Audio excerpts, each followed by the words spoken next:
वो कांच का टुकड़ा दुनिया के लोगों ने उठाकर फेंक दिया, ये कांच का टुकड़ा है, इसको बीमारी हो गई, रोग हो गया, दूर हट गए, कांच का टुकड़ा समझने लगे। टूटा हुआ कांच का टुकड़ा, जो टूटा हुआ कांच के टुकड़ों को भी फेंक देते हैं, वो टूटा हुआ कांच का टुकड़ा भी अगर महादेव के चरणों में पहुंच जाता है, जो दुनिया में ठोकर खाया, दुनिया में धुतकारा गया हो, दुनिया ने उसको लात मारकर भगा दिया हो, वो महादेव के चरणों में गया है। और गए नरसिंह मेहता, जिनकी भाभी ने गाली दी, जिनके भाई ने गाली दी, जिनकी भाभी ताने मारकर निकाल दी, वो नरसिंह मेहता रात को रोते रोते अपनी बेटी नानी बाई को लेकर अगर कहीं गए, अपनी धर्म पत्नी माड़ी गौरी को लेकर कहीं गए तो शंकर जी के मंदिर में गए।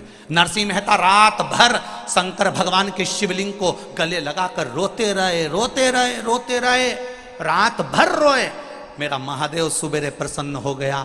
नरसिंह तुझे क्या चाहिए? नरसिंह जी कहते हैं मैं सांवरिया सेठ को मानता हूं, पर तुम्हारे मंदिर में रोया हूं, कोई बात नहीं, तुझे चाहिए क्या? नरसिंह जी कहते हैं एक बार सांवरिया का दर्शन करा दो। भगवान शंकर नरसिंह जी को नंदी पर बिठाकर गौलोक धाम ले गए, जहां दुनिया का व्यक्ति मरने के बाद बैकुंठ जाता है, भगवान उसको जीते जी ले गए और सांवरिया जी के सामने ले जाकर खड़ा कर दिया। सांवरिया जी ने नरसिंह जी से पूछा, यहां लोग मरने के बाद आते हैं, तू जीते जी आ गया? नरसिंह जी तुझे लेकर कौन आया? इतने में नरसिंह जी ने कहा मुझे भोलेनाथ लेकर आए हैं। सांवरिया जी ने कहा नरसिंह अगर वो लेकर आए हैं तो मैं कुछ नहीं कहूंगा, मांग तुझे क्या चाहिए? नरसिंह जी कहते हैं बड़ा दुखी हूं, मेरे परिवार के लोगों ने धक्के मारकर निकाल दिया, गाली देकर निकाल दिया, मेरी भाभी ने मुझे पानी से कड़ली रोटी तक खिलाई है, गाली देकर धुतकार कर निकाल दिया, मेरी छोटी सी बेटी है उसको लेकर मैं बाहर निकल गया, कोई नहीं मेरा, कौन संभालेगा? सांवरिया जी कहते हैं जिस शंकर जी के मंदिर में तू जाकर रोया है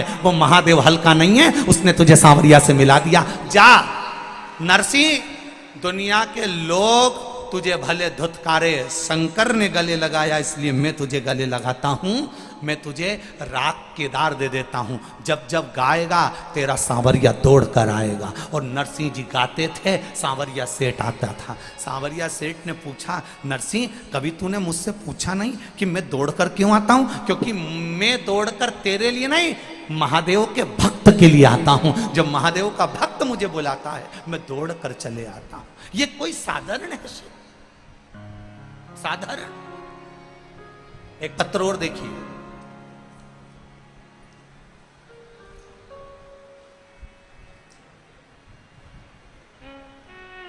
मेरा नाम नैना रूपेश प्रजापत है, मैं राऊ में रहती हूँ, मेरा मायका बेटमा में है। कहीं बैठी हो तो हाथ हिला सकती हैं, आप ही हैं, दोनों हाथ हिला दो एक बार। मेरा नाम नेमा रूपेश प्रजापत है, मैं राऊ में रहती हूँ, मेरा मायका बेटमा में है। मेरे पिताजी का नाम महेश पटलावदिया है। मैं शिव की महिमा का बखान करना चाहती हूँ गुरुदेव, मैं बेटमा की बेटी हूँ। मेरे पेट में दर्द था, जांच कराने पर पता चला कि मेरे पेट में पथरी है और बच्चेदानी में गठान थी। बहुत इलाज करवाया पर ना पथरी समाप्त हुई ना बच्चेदानी की गठान समाप्त हुई। डॉक्टर ने कह दिया ये गठान दूसरी भी हो सकती है। हम डर गए। मेरे माता पिता ने आपकी कथा टीवी पर सुनी थी, कभी आपको नहीं देखा था, केवल आस्था चैनल पर कथा सुनते थे और आप पर विश्वास करते थे। मेरे माता पिता ने एक लोटे जल का महत्व बताया और कहा बेटी एक लोटा जल बेलपत्र वाला उपाय तुझे बताते हैं और वो कर। तब हमने वो एक लोटे जल का प्रयोग करना प्रारंभ करा। शिव जी को जल चढ़ाती, पानी पीती, बेलपत्र चढ़ा हुआ लेकर आती, खाती। खाते खाते समय निकल गया और फिर हमने वापिस पिताजी के साथ में जाकर डॉक्टर को जांच कराई तो मेरे पेट की गठान भी गल चुकी थी और पथरी भी समाप्त हो चुकी थी। ये शिव तत्व है। बैठिए बहन, श्री शिवाय नमस्तुभ्यम, दोनों हाथ हिला दो एक बार, हर हर महादेव। बैठ जाइए, ये शिव तत्व है। ओ घड़ी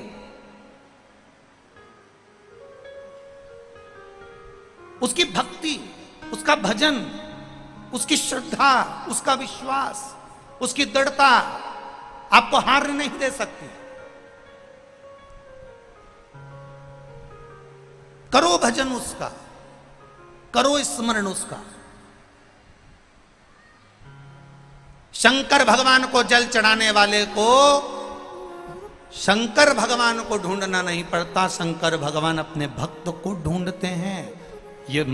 ये श्रीमद् भागवत भी कह रही, भागवत भी कह रही है, केवल शिव पुराण नहीं, अजामिल की कथा कहती है।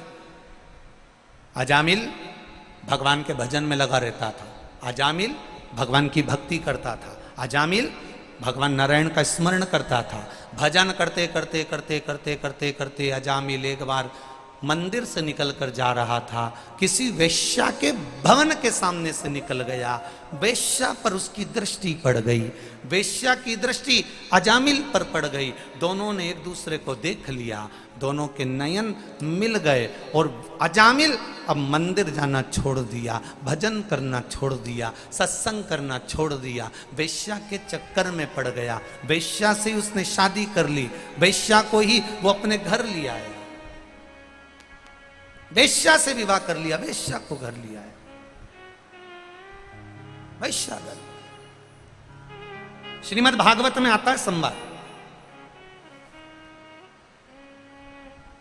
कोई पूछे कहां से सुना दी कथा, तो श्रीमद् भागवत में पढ़िएगा अजामिल की कथा।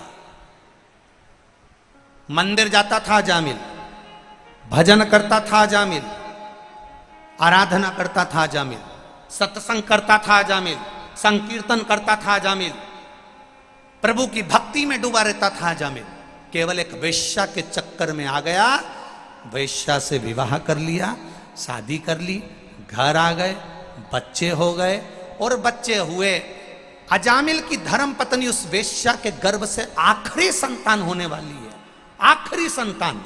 उसके बाद अजामिल की पत्नी के गर्भ से संतान नहीं होगी, ये आखिरी संतान अजामिल की पत्नी के गर्भ में आने वाली है, गर्भ में है। अब क्या करा जाए, ध्यान देना, भजन करने वाले भगवान को नहीं ढूंढते, भगवान भजन करने वाले को ढूंढ लेता है, और वही अजामिल के साथ हुआ। आप देखिए प्रभु की लीला देखना, श्रीमद् भागवत कितनी सुंदर वर्णन कर रही है। प्रभु की लीला का चक्र चला, अजामिल की पत्नी के चौथे नंबर का गर्भ था, गर्भ धारण हुआ। वेश्या का जब चौथा गर्भ था, अजामिल की पत्नी का जब चौथा गर्भ था, तब कुछ संत अजामिल के नगर में आ गए। बहुत भूख लगी है, कहीं भोजन मिल सकता है, बहुत भूख लगी है, कहीं भोजन मिल सकता है, कहीं भोजन मिल जाए, बहुत भूख लगी है, बहुत भूख लगी।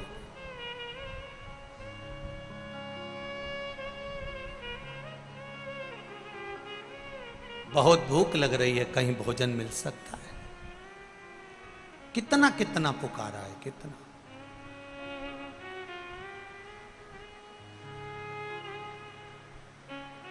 एक जगह पर संत गए, भैया भूख लग रही है, हम 8-10 संत हैं, भोजन मिलेगा?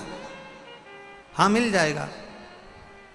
आप ब्राह्मण हो, कोई संत हो, कोई गुरु हो, कोई साधक हो, कोई उपासक हो?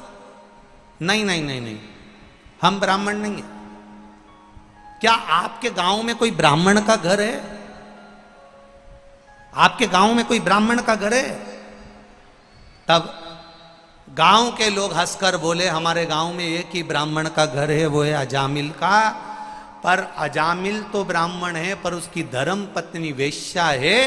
जिस वेश्या से उसने शादी कर ली है, तो इतने में संतों ने कह दिया, उस वेश्या ने ब्राह्मण से शादी करी तो वो वेश्या नहीं रही, वो ब्राह्मणी हो गई है। इसलिए हम उसके घर में जाकर हम भोजन पाएंगे।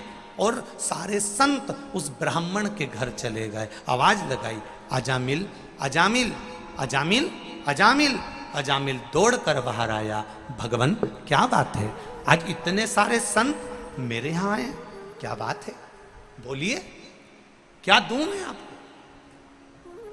अजामिल बहुत भूख लगी है।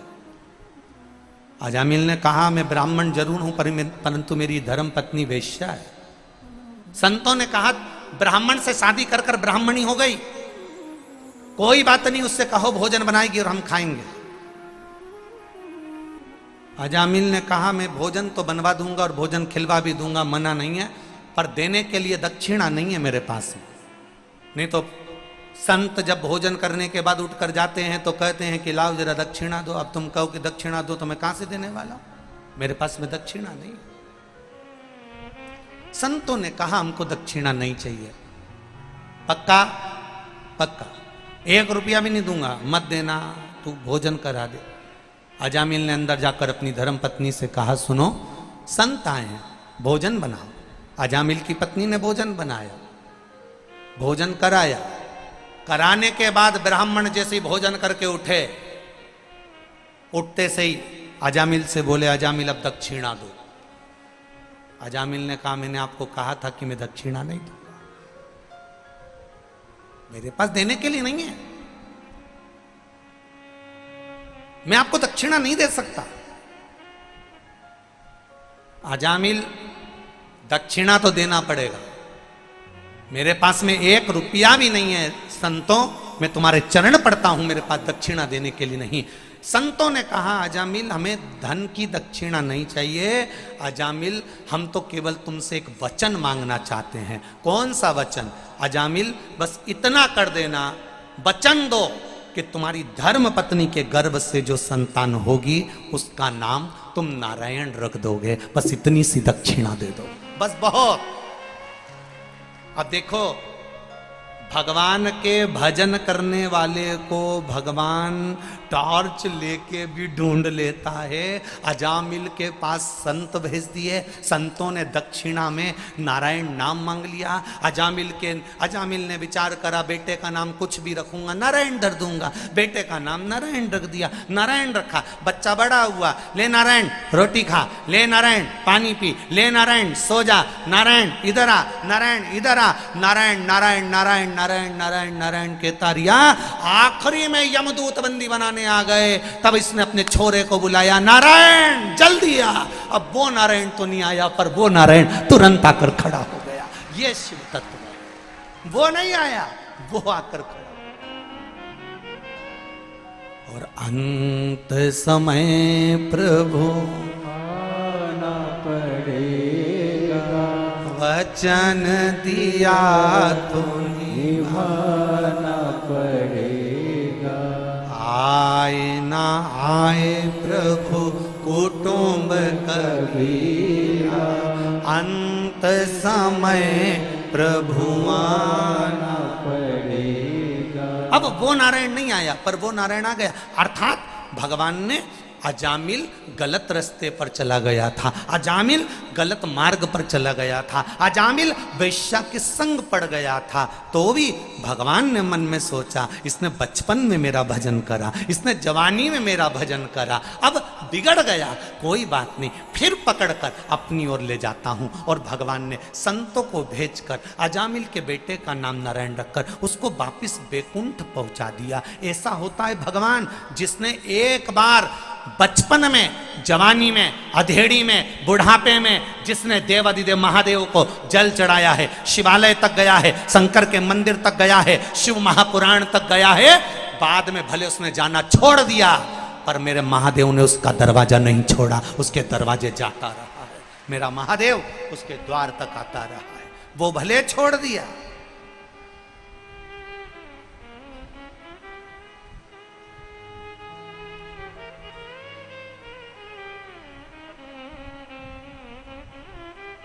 समय देखकर कभी कथा मत सुनना, समय देखकर कभी मंदिर मत जाना, समय देखकर कभी भजन मत करना। मैं 9 बजे भजन करती हूं तो 9 बजे करूंगी, मैं 2 बजे भजन करती हूं तो 2 बजे करूंगी, मैं सवेरे 8 बजे मंदिर जाती हूं तो 8 बजे। ना ना, समय देखकर मंदिर नहीं, समय देखकर भजन नहीं, समय देखकर सत्संग नहीं, क्योंकि मृत्यु का भी कोई समय नहीं होता, तो भगवान के भजन का भी कोई समय नहीं होता। मौत का कोई समय नहीं है, मृत्यु का कोई समय नहीं है। कब अटैक आ गया चले गए, कब शुगर बढ़ गई चले गए, कब बीपी बढ़ गया चले गए, कब घबराहट हुई चले गए। जीवन का किसका ठिकाना? मृत्यु तुरंत आती है, गया। कौन ने देखा? कौन? कभी कभी मोबाइल पर कोई कोई मृत्यु की कहानी बड़ी विचित्र आती है। एक व्यक्ति नाच रहा है, नाचते नाचते गिर जाता। कोई बैंक में पैसा गिन रहा है और गिनते गिनते ही गिर जाता है। कोई मार्केट में सब्जी खरीद रहा है, खरीदते खरीदते ही गिर जाता है। ये जीवन मृत्यु सत्य है, आएगा, कभी भी आ सकता, कहीं पर भी कोई निश्चितता नहीं है। कई लोग कहते हैं हम तो बद्रीनाथ नहीं जाए भैया, बहुत ठंड पड़े दादा, गाड़ी भी सही नहीं चले दादा, खूब खाई, खूब कीचड़, खूब रोड खराब, मर गए तो सारा गांव का लोग गया, ये डर के मारे नहीं गई।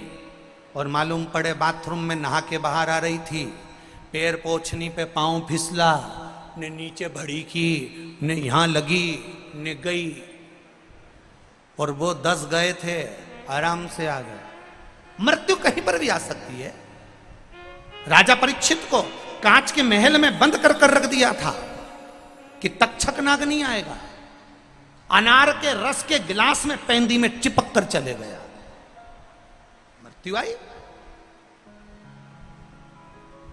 बस उस परमात्मा से कहना, हे नारायण, हे भोलेनाथ, मेरे त्रिकालदर्शी, मेरे कृष्णा, मेरे राम, मेरे गोवर्धन नाथ, मेरे श्री जी बाबा, मेरे सांवरिया सेठ, हे मेरे ठाकुर, हे मेरे शंभु, हे मेरे विश्वनाथ, हे मेरे सोमनाथ, इतनी कृपा जरूर करना मेरे भोलेनाथ। जैसे बच्चा आता है, किसी का जन्म होता है तो 9 महीने पहले मालूम पड़ जाता है कि ये आने वाला है। आपसे निवेदन भोलेनाथ, आने की सूचना जैसे 9 महीने पहले दे देते हो, जाने की सूचना 9 मिनट पहले भी दे दोगे तो मैं राम कह लूंगा। बस इतनी कृपा कर देना। आने की सूचना तुम 9 महीने पहले दे देते हो कि 9 महीने पहले सूचना मिल जाती है कि ये आने वाला है। जाने की सूचना 9 मिनट पहले भी अगर दे दोगे तो मैं राम कह लूंगा, कृष्ण कह लूंगा, शिव कह लूंगा और मैं चला जाऊंगा। पर सूचना नहीं मिल पाती, हमें मालूम नहीं पड़ पाता कि मृत्यु कब लिखी है, कहां लिखी, कैसे लिखी है, कैसे लिखी है।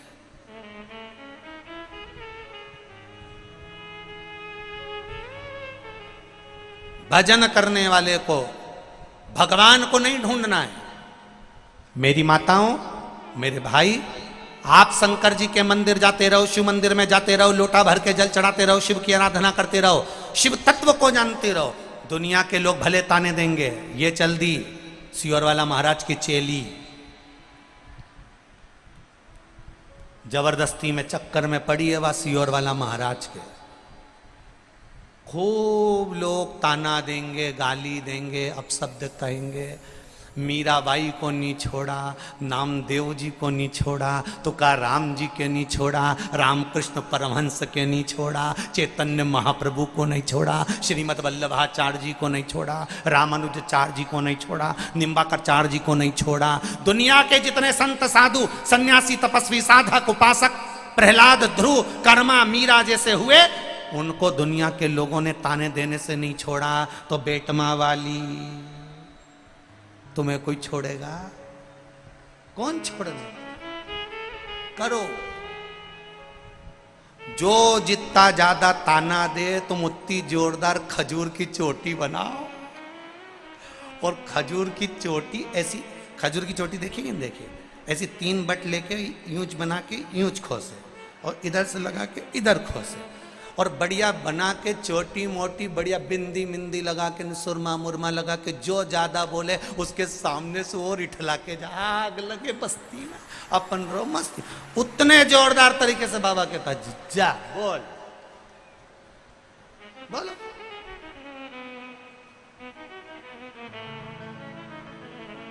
अब सौंप दिया इस जीवन का सब भार तुम्हारे हाथों में, हे हार तुम्हारे हाथों में, सब कुछ मेरे बाबा के हाथ।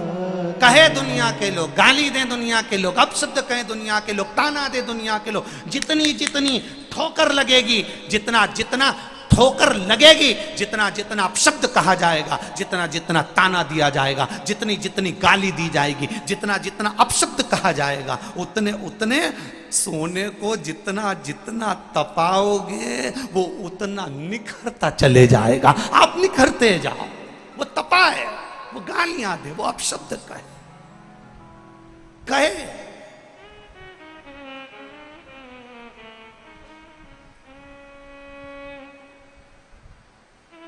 बड़ी चिंता लोगों को। खुशी मनाना चाहिए। पूरे भारत के लोगों को, पूरे विश्व के लोगों को खुशी मनाना चाहिए।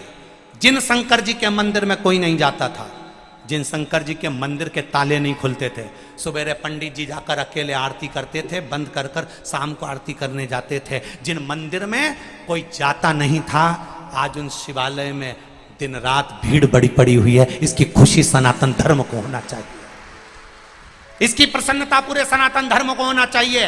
विद्वान ब्राह्मणों को प्रसन्नता मनाना चाहिए। ढोलक और मंजीरे बजाना चाहिए कि इन मंदिरों में कोई नहीं जाता था, उन मंदिर में आज जल चढ़ाने वाले आ रहे हैं, उस मंदिर में आज शिवालय में दर्शन करने वाले आ रहे हैं। मंदिर में केवल मूर्ति रहती है, उस मंदिर में रौनक नहीं रहती। जिस मंदिर में मूर्ति के साथ में भक्त आते जाते रहे, उस मंदिर में चमक बढ़ती चली जाती है। मंदिर में धन से मूलता मत रखो कि मंदिर में 10 रुपए चढ़ेगा कि 5 रुपए चढ़ेगा, कि कोई चढ़ा रिया कि नहीं चढ़ा रिया। भले 1 रुपया मंदिर में ना चढ़ाए, पर मंदिर में भक्त जरूर आए। अगर मंदिर में भक्त आएगा और भगवान उसकी झोली भर जाएगा तो वो मंदिर में भी 4 चांद लगा जाएगा। पहले आन दो, मंदिर के अंदर प्रवेश करने दो। मंदिर के अंदर प्रवेश तो करे पहले वो, मंदिर के अंदर आए तो पहले वो।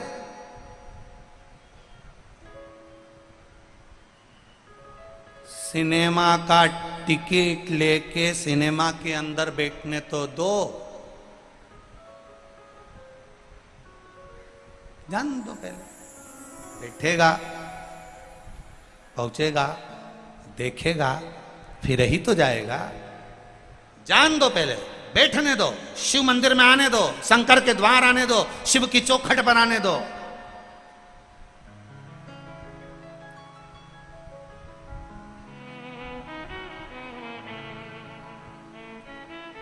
एक पत्र आया, देखिए, विश्व हिंदू परिषद बजरंग दल बेटमा प्रखंड।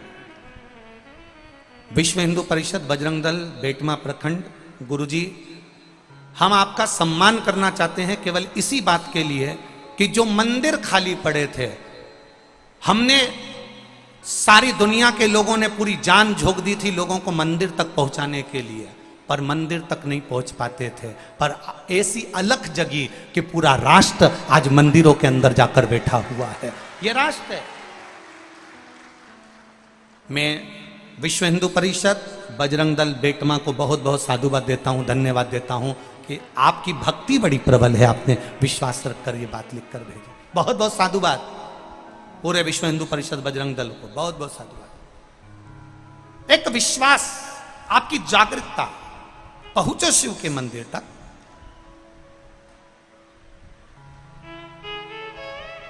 शिव के शिवालय तक जाइए, दिल की बात कहने के लिए जाइए, दिल की बात।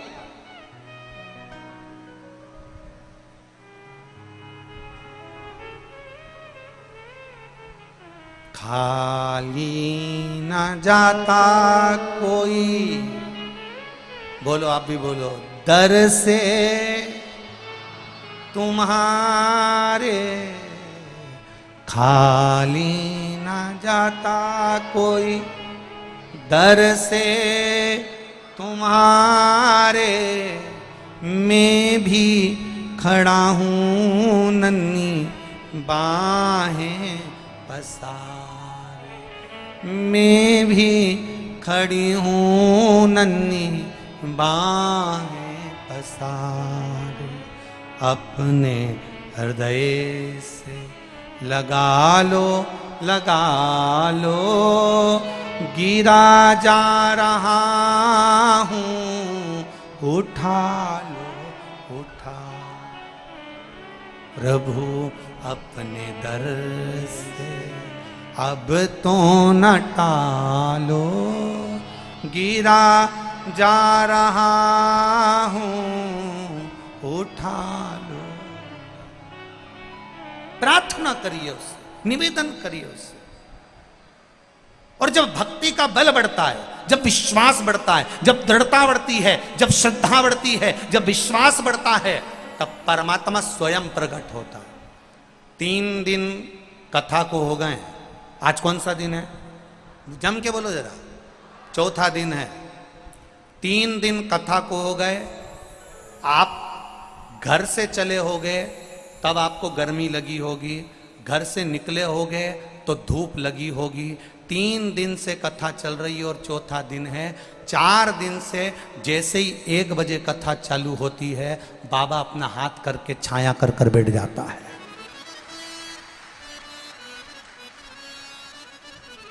आप 4 दिन से देख रहे होगे, बोलो देखा कि नहीं देखा? जम के बोलो जरा, देखा कि नहीं देखा? बाहर होगी थोड़ी देर, अगर धूप आई भी शरीफ, फिर छांव आई, फिर धूप आई, फिर छांव आई। बस जिंदगी यही है। थोड़ा दुख आया, फिर सुख की भगवान ने छैया कर दी, फिर दुख आया, फिर सुख की छांव मेरे बाबा ने कर दी। सुख और दुख एक धूप और छांव की तरह है, इसको आने दो, आएगा तो आएगा। धूप आएगी तो आएगी, छांव आएगी तो आएगी। आप अपना कीर्तन में मन, अपने भजन में मन, अपने चिदानंद वृत्ति में मन लगाओ, भक्ति में लगाओ। तुम्हें नहीं ढूंढना है भगवान को, भगवान तुम्हें ढूंढेगा। तुम जाओ देवादिदेव महादेव के मंदिर तक, तुम जाओ भगवान शंकर की चौखट तक, वो अपने आप स्वीकार करेगा, अपने आप।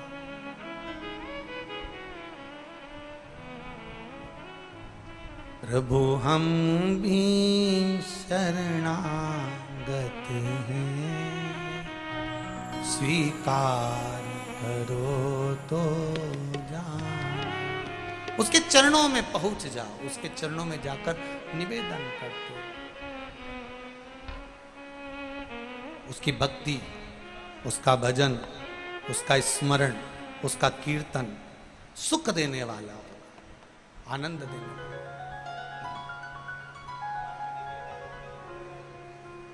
इसीलिए शिव महापुराण की कथा कहती है। आप जाओ शिव के दरबार तक, आप जाओ शिव के चौखट तक, आप जाओ शिव के द्वार तक, बाबा खुद ढूंढ लेंगे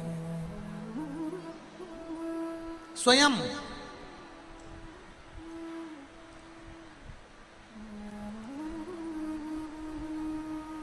अपनी भक्ति के बल को बढ़ाना पड़ेगा हमको। दुनिया ताने देगी, दुनिया गाली देगी, दुनिया अपशब्द कहेगी, फिर भी आपका विश्वास नहीं डिगना चाहिए, आपका भरोसा नहीं टूटना चाहिए। माता पार्वती मैया का जो अवतार हुआ, ये माता सती, दक्ष प्रजापति की कन्या माता सती, जो शिव जी के साथ में ब्याही थी, और विवाह होने के बाद माता सती को भगवान देवादिदेव महादेव लेकर कुंभज बाबा के आश्रम में, शिव महापुराण की कथा कह रही है कि कुंभज बाबा के आश्रम में माता सती को लेकर गए, अगस्त बाबा के यहाँ ले जाकर, कुंभज बाबा के यहाँ ले जाकर अगस्त ऋषि के यहाँ कथा को सुनने बैठे।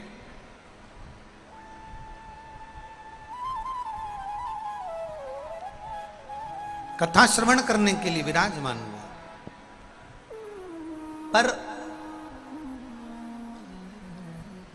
कथा में मन महादेव जी का लगा, सती मैया का नहीं लगा।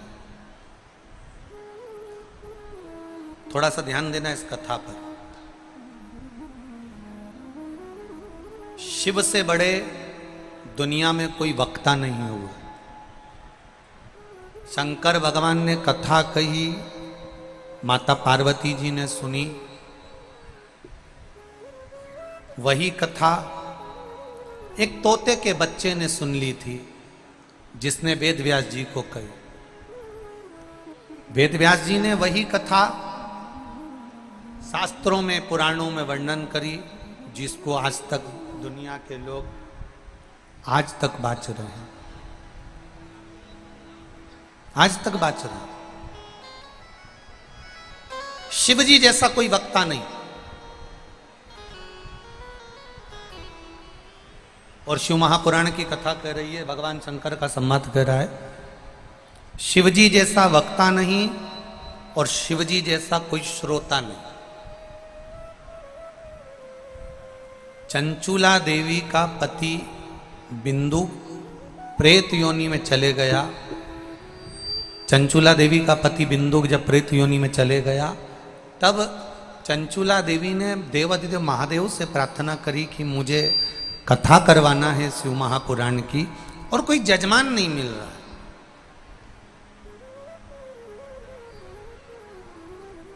इस कथा का कोई जजमान नहीं है।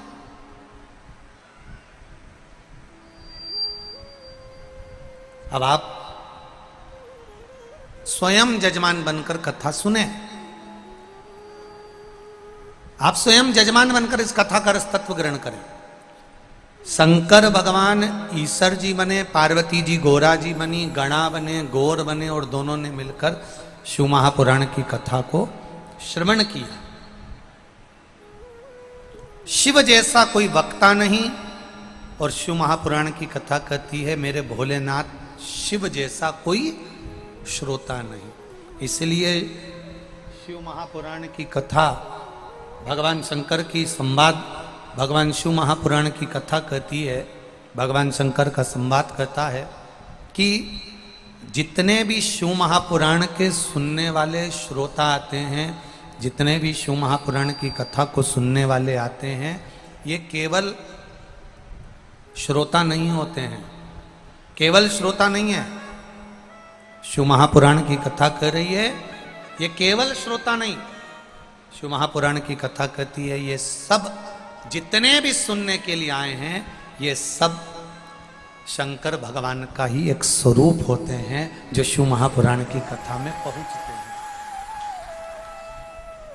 स्पीकर बंद है, बड़े बड़े, ये स्वयं शिव का एक स्वरूप है, ये स्वयं शंकर भगवान का एक प्रतिबिंब स्वरूप है। मैं फिर धन्यवाद देना चाहूंगा आदरणीय विशाल जी पटेल जी को और उनकी पूरी मित्र मंडली को, और धन्यवाद देना चाहूंगा बेटमा के एक एक बच्चे को, एक एक व्यक्ति को, जो शंकर के रूप में आए हुए इतने सारे भक्तों की सेवा में रात दिन लगे हुए हैं। ऐसे बेटमा निवासियों को बहुत बहुत साधुवाद। आप किसी दूसरे की सेवा नहीं कर रहे हो, आप किसी दूसरे की सेवा में नहीं लगे हो, आप देवाधिदेव महादेव की सेवा में लगे, शिव की सेवा।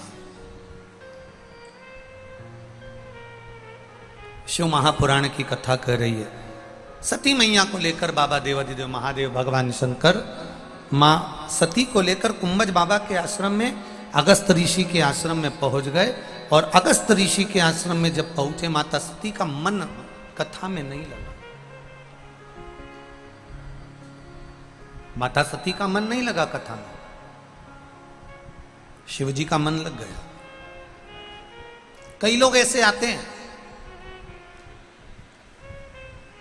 कथा में, कई लोग ऐसे मिलेंगे जो कथा में जाकर बैठते जरूर हैं, कथा सुनने बैठते जरूर हैं, कथा में पहुंचते जरूर हैं, कथा श्रवण करने के लिए जाते जरूर हैं, पर उनका मन, उनका चित्त, उनकी वृत्ति, उनका हृदय, उनके श्रवण कथा में नहीं पहुंच पाते। पहुंच जरूर गए,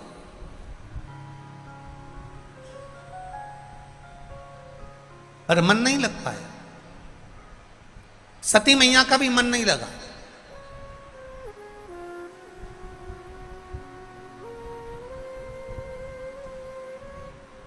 कथा शिव महापुराण की कथा कहती है, शिव जो कामना लेकर बैठता है, जो मन में सोचता है, देवाधिदेव महादेव वो उसका पूरा करते हैं। जिस कामना से बैठा, सती मैया काम बैठी हैं शिव पुराण सुनने के लिए, सती मैया बैठी हैं कुंभज बाबा के पास कथा सुनने के लिए, पर सती का मन नहीं लगा। सती ने क्या मन में सोचा?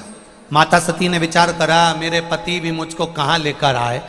विवाह होने के बाद तो लोग लेकर जाते हैं अपनी धर्म पत्नी को कहीं घुमाने के लिए, और मेरे पति लेकर आए कथा सुनाने के लिए। इससे तो अच्छा है मेरा ये शरीर जलकर भस्म हो जाए तो अच्छा। सती मैया ने जो सोचा, शंकर भगवान कुंभज ऋषि के चेहरे को देखकर पहचान गए। कुंभज बाबा से शिव जी ने पूछ लिया, आप मुस्कुरा क्यों रहे हो?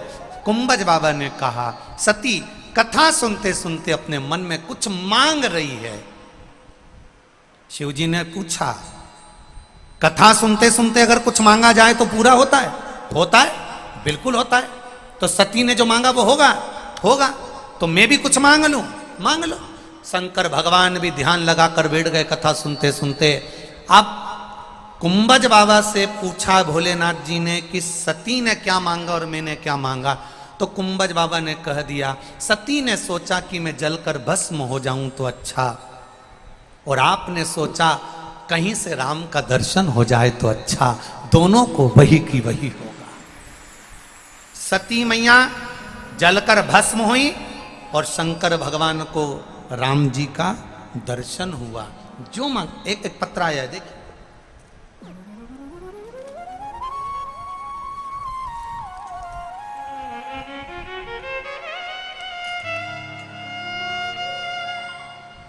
मैं छबील चंद्र ददीच चुरू राजस्थान से आया हूं। मेरा मोबाइल नंबर ये है, कहीं बैठे हो तो हाथ हिलाइएगा। आप ही हैं? दोनों हाथ हिला दो एक बार, ऐसे ऐसे ऐसे हिला दो, ऐसे, हाँ ऐसे हिला दीजिए दोनों हाथ। मैं छबील चंद्र ददीच चुरू राजस्थान से हूँ। आप लोग भी पत्र पढ़िएगा साथ में। गुरुजी, शिव महिमा का मैं क्या बखान करूं? आस्था चैनल पर एलईडीओ पर पत्र पढ़ना चाहिए। आप लोगों की पढ़ते हो ना, सब लोग दिखाते हैं ना चैनल वाले, तो पढ़ा करो। गुरुजी, शिवजी की महिमा का क्या मैं बखान करूं? मेरे सारे रास्ते बंद हो गए थे, मैं बहुत दुखी हो चुका था, और यह सोचकर कि अब जो करेगा मेरा भोलेनाथ करेगा। मेरा सहारा सिर्फ मेरा भतीजा था, मेरे को लड़का नहीं है, केवल भतीजा है। इसलिए मैंने भोले बाबा को प्रार्थना करते हुए कहा कि मैं जब तक लगातार तेरी शिव पुराण की कथा सुनूंगा, जब तक कि मेरे भतीजे की नौकरी नहीं लग जाती। गुरुजी, संतान नहीं है, केवल भतीजा है, और उसकी भी कोई गवर्नमेंट जॉब नहीं है। यही आस लेकर मैं कथा में आकर बैठ जाता हूँ, कथा सुनता हूँ। जब तक मेरे भतीजे की नौकरी नहीं लग जाती तब तक मैं कथा नहीं छोड़ूंगा, हर कथा में जाऊंगा। और गुरुदेव, मैं व्यासपीठ के सामने बैठकर कथा सुनता हूँ, हर कथा में पहुँच जाता हूँ। इस कथा में सुनते सुनते 3 कथाओं का क्रम हुआ, और आज ही सुबह शिव पोथी को नमन कर रहा था और फोन आया कि मेरे भतीजे का BSF में नौकरी लग गई। मैं बाबा को प्रणाम करता हूँ गुरुदेव। श्री शिवाय नमस्तुभ्यम। एक बार दोनों हाथ हिला दो, हर हर महादेव। चुरू राजस्थान से मैं छबील चंद ददीच। बैठिए ददी जी। श्री शिवाय नमस्तुभ्यम। जो जिस कामना से आता है, जो जिस आस से आता है, जो जिस विश्वास से आता है, बाबा उसकी सुनता है। ये कथा पूरी हो जाएगी। अगली कथा 14 मार्च से 20 मार्च, होली के बाद, Uma public school, Ecotech 11, Bennett university के पास, दनकोर, ग्रेटर नोएडा में कथा 14 मार्च से 20 मार्च तक यूनिवर्सिटी के पास दनकोर, ग्रेटर नोएडा में प्रारंभ हो जाएगी। जो कथा दोपहर में 2 बजे से 5 बजे तक आस्था चैनल पर, फेसबुक, यूट्यूब पर आएगी। जो ग्रेटर नोएडा के आसपास के लोग हैं, गाजियाबाद के आसपास के लोग हैं, वो एड्रेस का ध्यान रखेंगे। इकोटेक 11, इकोटेक 11 बेनेट यूनिवर्सिटी के पास, दनकोर, ग्रेटर नोएडा। 14 मार्च से 20 मार्च तक ये कथा चलेगी। एक निवेदन और करना चाहेंगे, जो भी कथा सीहोर समिति देती है उस कथा का स्वयं वर्णन समिति करती है। अभी अभी अमरावती में कई लोग कह रहे हैं कि 14 मई से गुरुजी यहाँ कथा करने आ रहे हैं या ये कथा यहाँ होने वाली। ना ना ना, जो कथाएं सालों सालों से बुक हैं, क्योंकि 11 मई से कथा आकोला में प्रारंभ होगी, शायद 11 मई के करीब में जो कथा आकोला में है वो रहेगी। कई लोग गलत गलत अफवाहें उड़ा देते हैं कि गुरुजी हमारे यहाँ कथा करने आ रहे हैं या वहाँ कथा करने आ रहे हैं। जब तक समिति से आपको सूचना ना मिले तब तक कोई सूचना आप उसको स्वीकार ना करें। अपनी चित्त वृत्ति से जहां कथा हो रही है, आप कथा में नहीं भी आ सकते तो आस्था चैनल के सामने से, फेसबुक यूट्यूब के सम्मुख में बैठकर कथा का रस तत्व ग्रहण करो। एक पत्र और किसी यही भाई ने भेजा है, कल की कथा का है, कल का चरित्र। मैं बालाराम मंडलोई, रजाक कॉलोनी, बेटमा का रहने वाला हूं।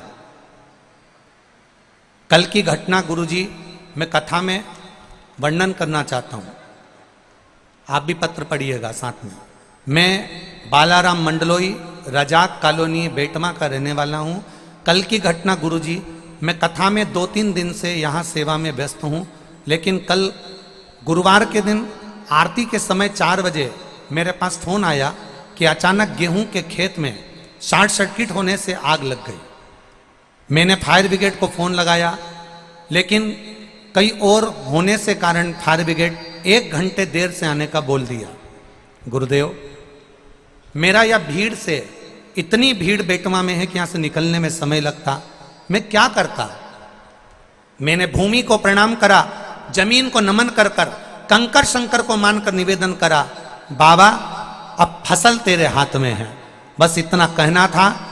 गांव के 4 लोगों ने इतनी भयंकर आग को खजूर की झाड़ी से बुझाना चालू करा।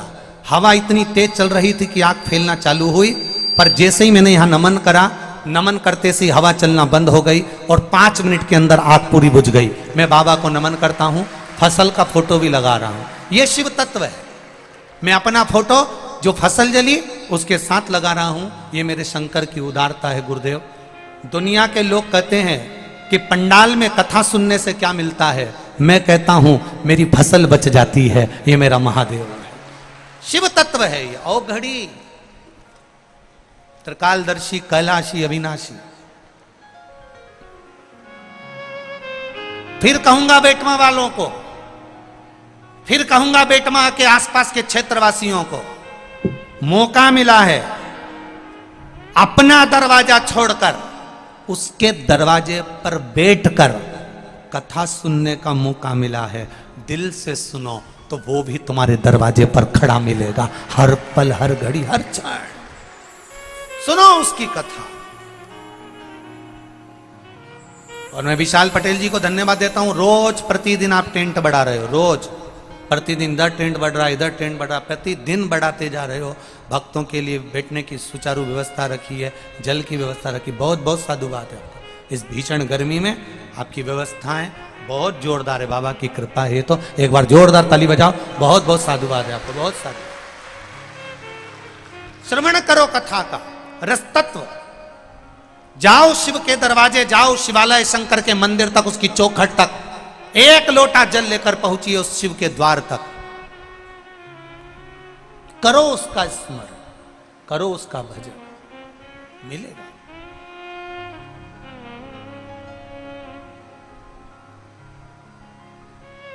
महाराज, सती मैया जलकर भस्म हुई। वही सती मैया हिमालय राज की यहां पार्वती के नाम से विख्यात हुई। माता मेनावती के गर्भ से उनका प्रागट्य हो गया। तब साधना में देवऋषि नारद ने उनको लगा दिया, भजन में डूब गई। बांस गीला है उसको नवा लो, बांस सूख जाएगा, नवाओगे टूट जाएगा। जब तक बच्चे छोटे हैं तब तक उनको मंदिर जाने की आदत डाल दो। बच्चे बड़े हो जाएंगे, तुम कहोगी जा मंदिर चले जा, एक लोटा जल चढ़ाया, नहीं जाऊं। जा मंदिर चले जा, एक लोटा जल चढ़ाया, नहीं जाऊं।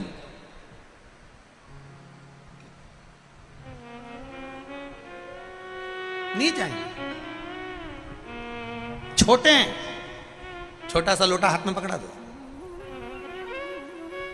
छोटा सा लोटा, छोटा सा जल का पात्र, हाथ में। बच्चे से कहो सामने मंदिर है, सिद्धनाथ बैठे हैं। पूरे बेटवा में किसी देवता के इतने मंदिर नहीं होंगे जितने मंदिर महादेव के हैं। पूरे बेटवा में हर जगह जगह पर शंकर जी हैं, हर जगह जगह पर भोलेनाथ बैठा है, हर जगह पूरे बेटे सिद्धनाथ बैठा, कहीं ओघड़ी, कहीं चंपेश्वर, कहीं कुंदेश्वर, कहीं पिपलेश्वर, कहीं बटकेश्वर, कहीं ना कहीं बैठा। करो भजन। देखा, चित्त वृत्ति में आ गया ये बात। हिमालय राज के यहां मीनावती के गर्भ से माता पार्वती का प्रागट्य हो गया। मां पार्वती का जब प्रागट्य हुआ, माता मीनावती के गर्भ से मां पार्वती जब जन्म ले ली, देवऋषि नारद ने आकर उनका गुणगान कर दिया। उनका ग्रह देवऋषि नारद ने बता दिया। देवऋषि नारद ने कहा इनका जो पति होगा वो भस्मधारी होगा, जटाजूट बांधने वाला, मृग चर्म पहनने वाला, नागों की माला लपेटने वाला, नग्न वेशधारी होगा। सुनकर मैनावती को अच्छा नहीं लगा। मैनावती की आंख में जल भर गया। मेरी बेटी का भाग्य ऐसा है, मेरी बेटी की किस्मत ऐसी है, भाग्य से मैं अपनी बेटी का विवाह ही नहीं करूंगी। मैं अपनी बेटी का विवाह नहीं करूंगा। देवऋषि नारद ने समझाया, सारे अवगुण अगर किसी एक देव में विराजमान हैं और वो सारे गुणों की खान है, तो अपनी बेटी का विवाह आप उसके साथ कर दो। आप पार्वती को कहो शिव शंकर भगवान की भक्ति में डूबी रहे, अपने आप मेरा देवाधिदेव महादेव उसको संभाल ले। अब पिपलाद शिव महापुराण की कथा का ये वाला संवाद आज तक कथा में नहीं आया। ये ब्रह्म पुराण का संवाद है, ब्रह्मवेत्ता पुराण का। इसको जरा सा ध्यान से सुनना। अभी तक ये संवाद नहीं आया, इतनी कथाएं बाची उसमें ये संवाद नहीं पहुंचा है। ये पिपलाद शिव महापुराण की कथा में ये संवाद दधीची के ऋषि के माध्यम से आया।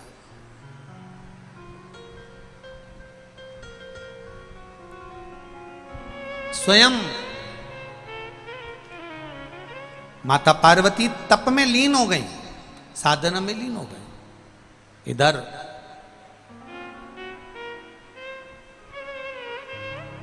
ऋषि अथर्व जी ने दधीची ऋषि को ज्ञान देते हुए कहा कि पर पीड़ा को अपनी पीड़ा समझो, परमार्थ के कार्य में लगे रहो। भोजन करने भी अगर बैठे हुए हो और कोई भूखा सामने आ जाए तो भोजन की थाली में से अन्न का भाग निकाल कर दे दीजिए, उसका सुख 4 गुना बढ़ जाता है।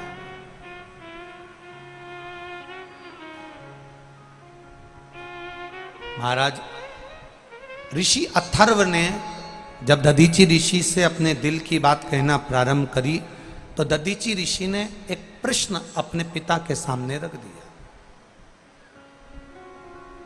दधीची ऋषि ने पिता के सामने, अथर्व ऋषि के सामने एक प्रश्न रखा, पिताजी मेरे मन का एक संशय है, वो मैं मिटाना चाहता हूं। क्या संशय है तुम्हारे मन का? केवल संशय इतना सा है पिताजी, क्या हम जब किसी पर दया करते हैं, किसी पर करुणा करते हैं, किसी की सहायता करते हैं, तो दुनिया के लोग कहते हैं कि दया ही दुख का कारण होती है। कई लोग कह देते हैं कि किसी का हमने साथ दिया और उसी ने धोखा दे दिया, किसी को हमने आगे बढ़ाया उसी ने टांग खींच कर पीछे कर दिया, हमने किसी को थोड़ा सा साथ दिया उसने हमारी ही बुराई करना प्रारंभ कर दी, हमने किसी का साथ दिया उसने हमको धोखा दे दिया। तो दुनिया के लोग कहते हैं, दधीचि ऋषि अपने पिता अथर्व ऋषि से कह रहे हैं कि दया क्या दुख का कारण होती है? अथर्व ऋषि ने कहा ये दुनिया ने बना रखा है कि दया दुख का कारण होती है, ऐसा नहीं होता। जिसके ऊपर तुमने दया करी है, जिसके ऊपर तुमने करुणा करी है, जिसके ऊपर तुमने अपना प्रेम दिया है, करुणा दी है, दया करी है, वात्सल्यता दी है, वो कभी खाली नहीं जाता।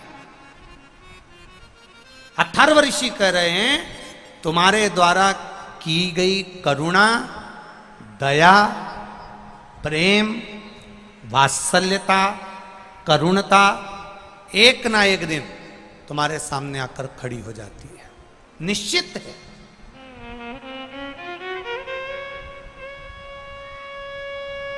अब दो संवाद हैं इसमें,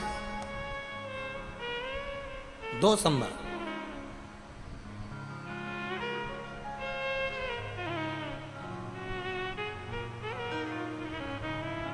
उसमें से एक संवाद अथर्व ऋषि ने कहा, सुनो दधीचि, माता पार्वती जी तप साधना में लीन थी, शिव जी की आराधना कर रही थी, भक्ति में डूबी हुई थी, और बालू मिट्टी के बनाए भोलेनाथ, चढ़ाऊं लोटा जल भर के। पार्वती जी शिव की आराधना में लगी हुई थी। अरे पहला वर तुम देना भोले, मेरे मांग सिंदूर। पार्वती जी शिव आराधना में लगी हैं कि पहला वर तुम देना भोले, मेरे मांग सिंदूर, मेरे हाथों की चूड़ियां मर तुम कर देना भोले। बालू मिट्टी के बनाए भोलेनाथ, चढ़ाऊं लोटा जल भर के। शिव से प्रार्थना। पार्वती मैया शंकर भगवान की आराधना में लगी रही, आराधना में लग रही हजारों वर्ष तक। अथर्व ऋषि कह रहे हैं पार्वती जी ने तप साधना करी, हजारों वर्ष तक तप साधना कर कर कर जब पार्वती मैया तप साधना पूर्ण कर चुकी, तब देवादिदेव महादेव का उनको दर्शन हुआ। अब सुनिएगा जरा बेटमा वालों, जरा ध्यान लगाकर पिपलाश्यु महापुराण का इस संवाद। शिव जी मिल गए माता पार्वती, शंकर भगवान ने पार्वती जी को वर्ण कर लिया, पार्वती जी ने शिव जी को वर्ण कर लिया। शंकर भगवान प्राप्त हो गए पार्वती जी की तप साधना से। पार्वती मैया आज प्रसन्न होकर आराम से एक शिला पर बैठी हुई है, शिला पर बैठी, बेलपत्री की माला बना रही हैं, मंदार के फूल उसमें लगा रही हैं। बेलपत्री की माला में सुई का प्रयोग नहीं होता, तुलसी की माला में सुई का प्रयोग नहीं होता। जरा ध्यान देना, शमी के पत्ते की माला में सुई का प्रयोग नहीं होता, बहुत ध्यान दीजिएगा।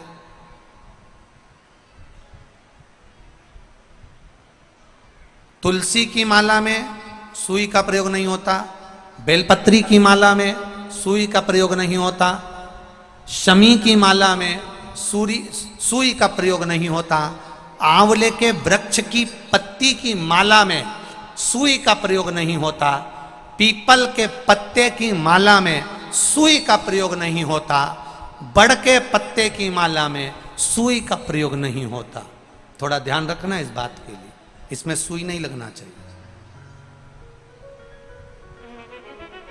इसमें सुई का प्रयोग नहीं होता। अब 3 चीजें हमारे यहां सनातन धर्म में बड़ी विचित्र बताई है, उसका स्मरण होना चाहिए। नारी जब मांग में सिंदूर भरे उस समय दर्पण के सामने केवल नारी हो, कोई दूसरा नारी को मांग में सिंदूर भरता हुआ ना देखे। जब नारी गले में मंगलसूत्र धारण कर रही हो या 16 श्रृंगार जब नारी धारण कर रही हो, उस समय पर कोई ना देखे। नारी का जो श्रृंगार है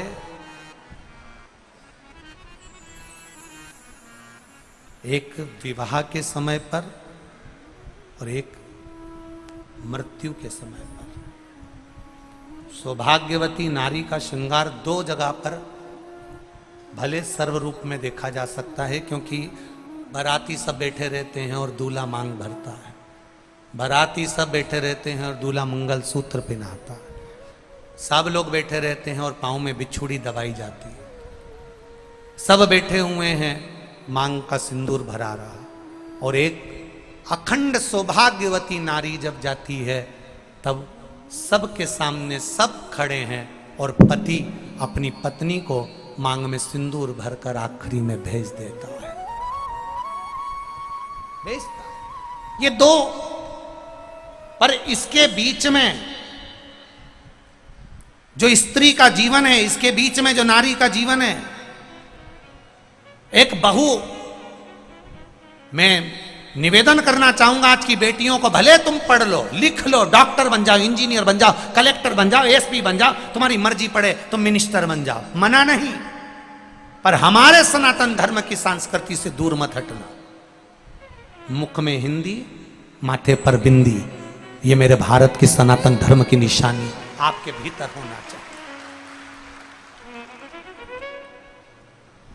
एक विवाह, एक मृत्यु और उसके बीच का जो समय होता है, उसमें नारी जब भी अपने मांग में सिंदूर भरती है, अपना 16 श्रृंगार करती है, तब नारी को अकेले में अपने कमरे में, अपने भवन में श्रृंगार करना चाहिए।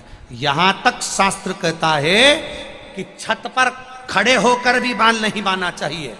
एक बीठिका ने बाल बाए थे खड़े होकर छत पर, और तोते का बच्चा उड़ते हुए आया था और बकासी आने पर मुख में प्रवेश कर कर गर्भ में बैठ गया था।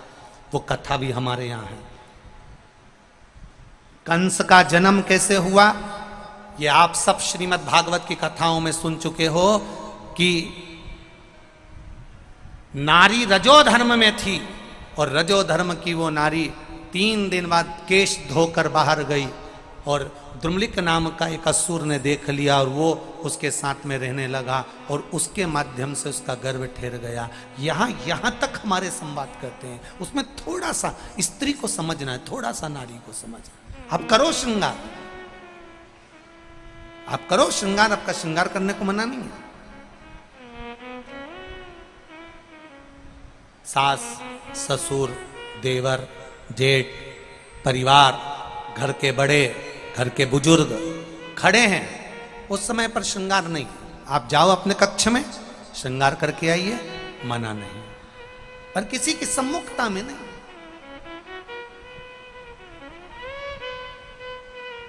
कितनी कितनी मर्यादा मेरे भारत की भूमि की रही है। इतना इतना पल्लू मेरे भारत भूमि की माताएं करती आई हैं, और अभी भी पूरे बेटमा में और इधर आसपास के क्षेत्र में आप जाकर देखिए, मेरे मालवा क्षेत्र में आज भी इतना पल्लू, और उम्र हो गई 75 साल 80 साल, तो भी डोकरी इतना पल्लू करके चले। अब बताओ, इससे कहो कि कौन देख रही है, अरे रहने देते तुरंत इतना पल्लू। वो तो धीरे धीरे पल्लू इधर आया, फिर इधर आया।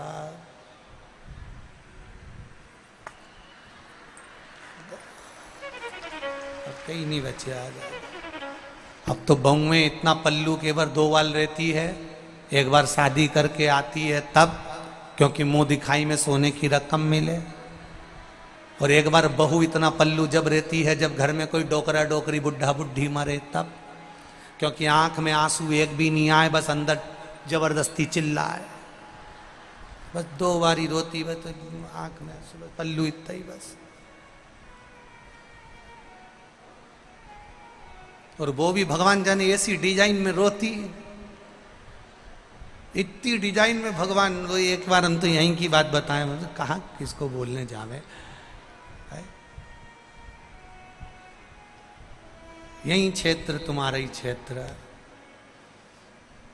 कोई मरी गया तो हमने कहा चलो मिल आए। अब जाते जाते इतनी गए, एक झाड़ू लगा रही थी बहू, एक बर्तन मांज रही थी, जैसे कुंदी बजाई इतने में छोरी चिल्लाई, सीवर वाला गुरुजी आया, और ये सब फेंक के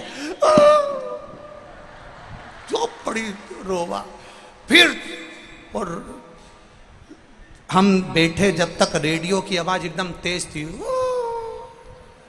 जो तेज।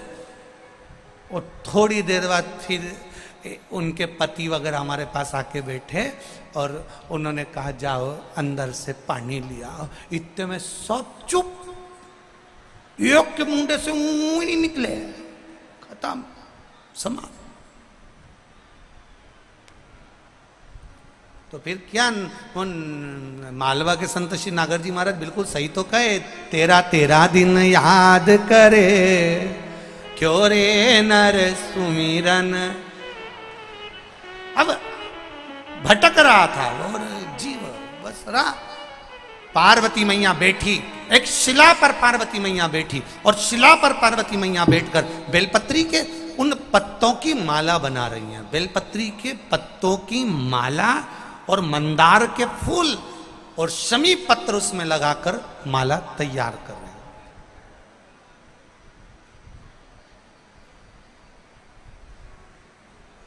अब इसमें सुई नहीं लगाई, सुई नहीं लगाई, माला तैयार कर रही थी।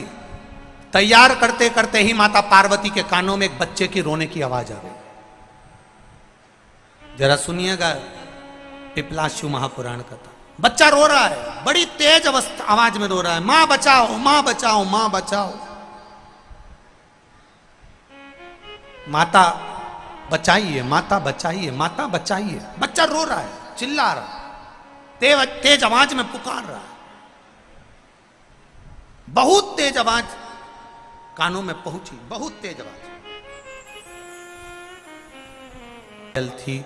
तुम्हारे हाथ का कोई चुड़ला, कोई अंगूठी तुम्हारे हाथ की थी, कोई भुजबंद था तुम्हारे हाथ का, कोई कर्णफूल था तुम्हारे कान का, कोई गले का, कोई हरवा था, हरवे की कोई पत्ती थी जो अभी तक तुमसे लगी हुई थी, जो अभी तक तुम्हारे करीब में थी, जो अभी तक तुम्हारे पास में थी।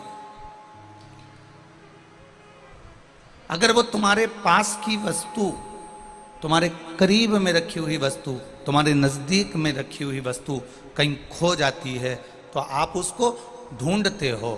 जिस तरह तुम्हारे पास में रखी हुई वस्तु, तुमसे लगी हुई वस्तु खो जाए तो तुम उसे ढूंढते हो, उसी तरह जो एक बार शिव महापुराण की कथा में जाकर बैठ जाता है या मोबाइल पर, फेसबुक पर या आस्था चैनल पर बैठकर कथा का रस तत्व ग्रहण कर लेता है, और वो फिर अगर शिव को भूल भी जाता है तो शंकर उसको ढूंढने का प्रयास करता है कि मेरा शिव भक्त कहाँ गया, मेरा ओघड़ी का भक्त कहाँ गया।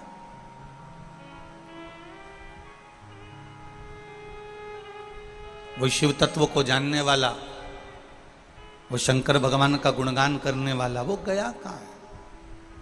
एक कितना सुंदर प्रश्न माता पार्वती जी ने शंकर जी से किया है।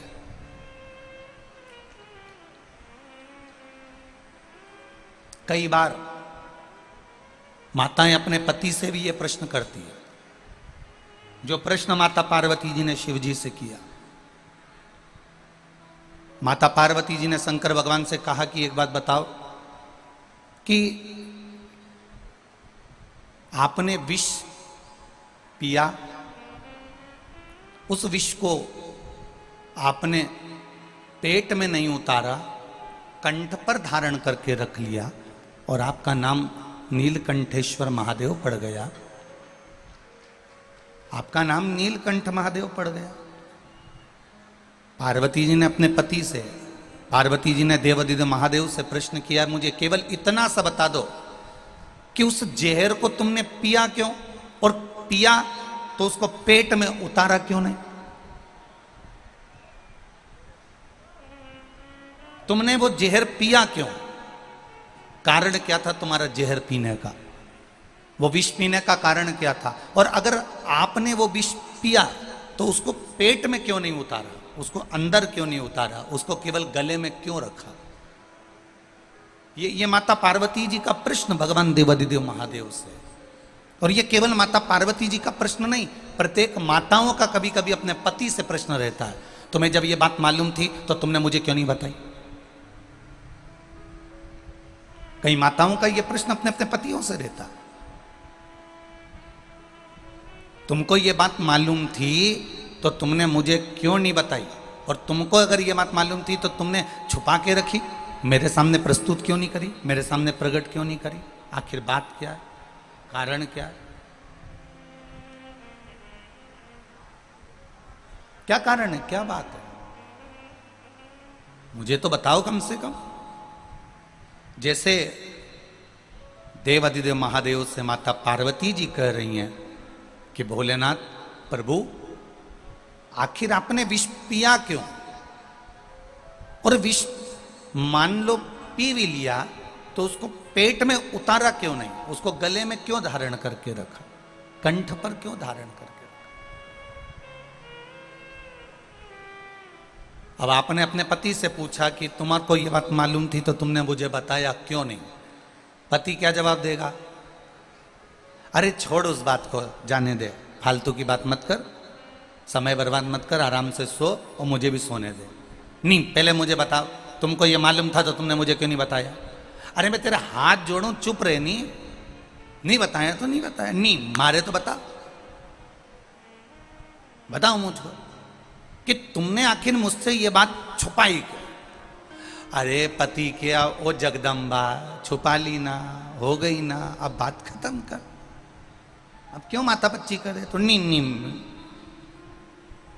बस जैसे एक पत्नी अपने पति से बार बार प्रश्न कर रही है, उसी तरह पार्वती मैया शिव जी से प्रश्न कर रही है कि तुमने विष पिया क्यों, और पिया तो उसको पेट में उतारा क्यों नहीं? बस इतना सा प्रश्न है मेरा, उसका उत्तर दे दो। देवादिदेव महादेव बहुत देर तक सुनते रहे। मेरे महाकाल बाबा, मेरे काल अधिपति, मेरे महंकालेश्वर, मेरे ओमकारेश्वर, मेरे मल्लिकार्जुन, मेरे भीमाशंकर, मेरे श्रीशैलम, मेरे वैद्यनाथ, मेरे सोमेश्वर, मेरे नागेश्वर, मेरे केदारेश्वर, मेरे विश्वनाथ सुनते रहे। और सुनते सुनते मेरे भोलेनाथ जी ने कह दिया, पार्वती वो विष पीने का केवल एक कारण था, अगर वो विष पृथ्वी पर रह जाता, अगर वो विष भूमि पर रह जाता, अगर वो विष देवताओं के पास रह जाता तो जो पीता वो मर जाता, समाप्त हो जाता। पृथ्वी पर रहता तो पृथ्वी समाप्त हो जाती, इसलिए मैंने उस विष को पिया। तो पार्वती जी ने कहा, आपने इसलिए विष पिया तो फिर उसको पेट में क्यों नहीं उतारा, उसको गले में क्यों धारण करके रखा, नीचे क्यों नहीं उतारा, अंदर गुटके क्यों नहीं, अंदर गटके क्यों नहीं, अंदर उतारे क्यों नहीं, क्यों नहीं उतारा? शंकर भगवान ने कहा, पार्वती मैंने हाथ की हथेली में विष ले तो लिया था, मुख में पी तो लिया था, और उस विष को मैंने कंठ में, मुख में ले तो लिया। इतनी में मुझे याद आया कि जितने संसार के जीव हैं, इन जीवों का पेट जब मैं उदर को भरता हूं तब संसार के प्रत्येक मृत्यु लोक में रहने वाले जीवों का मैं पेट भर देता हूं। अगर मैं अंदर इस जहर को पेट में उतारूंगा तो ना जाने कितने जीव जो इस पेट से पल रहे हैं वो नष्ट हो जाएंगे। इसलिए मैंने उसे कंठ पर धारण कर दिया, उसे कंठ पर धारण करा।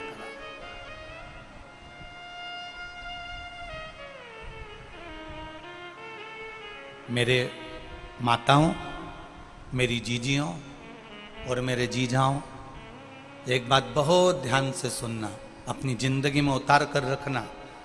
कुछ कुछ बातें अपने जीवन की ऐसी रहती हैं जिसको ना उगला जाता है और ना, बोलो बोलो जम के बोलो, निगला जाता। कोई कोई जीवन की बातें ऐसी रहती हैं जिसको कंठ पर रखा जाता। और जिसने अपने जीवन में कुछ बातों को अपने कंठ में रख लिया, समझ लो वो शंकर जैसा नीलकंठधारी बन गया, वो महादेव बन गया।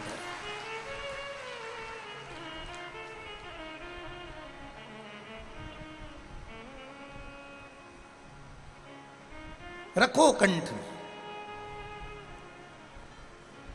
किसी ने अपशब्द कह दिया और तुमने पलट कर अपशब्द कह दिया, उसमें श्रेष्ठता नहीं है। किसी ने गाली दी और तुमने पलट कर गाली दे दी, उसमें श्रेष्ठता नहीं है। किसी ने अपशब्द कहा और तुमने पलट कर अपशब्द कह दिया, उसमें श्रेष्ठता नहीं है। किसी ने उंगली उठाई तुम पर और तुमने उस पर उंगली उठा दी, इसमें श्रेष्ठता नहीं है। शिव महापुराण की कथा कहती है, एक उंगली जब हम किसी पर उठाते हैं तो ये 3 उंगली हमारी ओर जाती है कि तुम अपने अंदर झांक कर देखो कि तुम कैसे हो जो दूसरे पर उंगली उठा रहे। दूसरे पर उंगली उठाने वाले को पहले अपने ऊपर उंगली उठाकर देख लो कि एक उंगली उसकी ओर गई है पर ये 3 उंगली तुम्हारी ओर जा रही है। उसमें अगर एक गलती होगी तो 3 गलतियां तुम में भरी होगी। उसमें एक अगर अवगुण होगा तो 3 अवगुण तुम्हारे भीतर भरा होगा। उसमें थोड़ी सी अगर गलती होगी तो सबसे बड़ी गलती तुम्हारी जिंदगी में तुमने भी करी होगी। इसलिए हम दूसरे में दोष देखें उससे पहले मनुष्य अपने में दोष देखें। हम दूसरे में अवगुण देखें उससे पहले मनुष्य अपने में अवगुण देखें। हम दूसरे पर कटाक्ष करें, हम दूसरे पर अपशब्द कहें, उससे पहले मनुष्य अपने भीतर झांक कर देखे, क्या मैंने जिंदगी में कोई गलत कार्य नहीं करा? क्या मैंने जिंदगी में कभी झूठ नहीं बोला? क्या मैंने जिंदगी में कभी अपशब्द नहीं कहा? मैंने कभी जिंदगी में किसी का दिल नहीं दुखाया? मैंने जिंदगी में किसी को ताना नहीं दिया? मैंने जिंदगी में किसी को आड़ा टेढ़ा नहीं कहा? ये हमारे भीतर के अवगुणों को हमें देखना।